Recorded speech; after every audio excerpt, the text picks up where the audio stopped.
Oh, that's kind of gross. So I definitely need to look this up, because if this is a harmful insect, then we need to figure out what's the best route of attracting what we need to attract to kind of take care of it there. I've never in my life seen that before. So please, if you have any idea what this is, let me know. Because, yeah, not cool.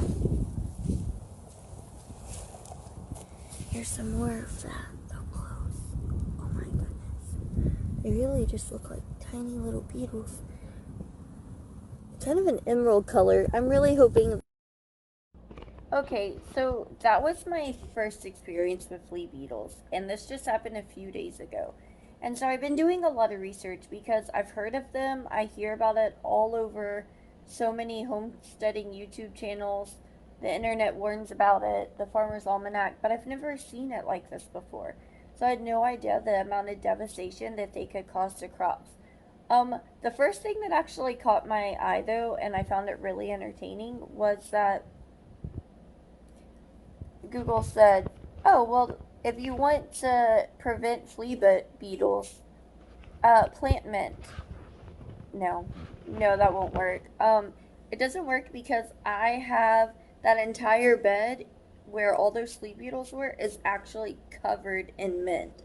And in my video from yesterday, it shows just the mint is over a foot tall, 18 inches in some places.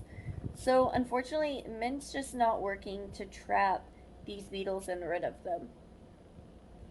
I don't know what to do. So what I'm going to try to do is just maybe use neem oil. It really depends on how bad it gets. Right now it's by the thousands, but I'm really big on creating beneficial environment for insects because I know that it's important to have certain insects and birds around in order to keep my plants safe. So what I'm going to do is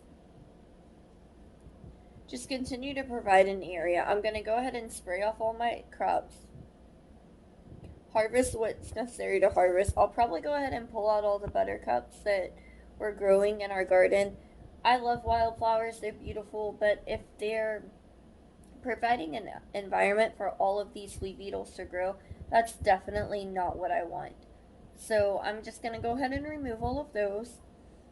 And then I think what's really important is that I have seen a huge increase in ladybugs this year out there, and they're really helped in my garden, and they are everywhere. It makes me really excited. It's really happy. I know you can't tell, guys. I have a sick baby, and so I'm tired, and I look tired. You'll just have to excuse that. Um, but for the flea beetles, it's just really important to kind of, I think for me, I'm just going to try to control the population. I know that it's never going to go completely away, but having it swarm by the thousands is really freaking me out. So I really don't want to spray my crops with anything harmful to wasps or bees. I've read that certain flies and predatory wasps actually lay their larvae on the flea beetles and they eat them. So I've always been really friendly. Wasps, moths, even mosquitoes, guys, they're awful, but they're also pollinators. So you kind of have to pick and choose what's the biggest threat to you at the time.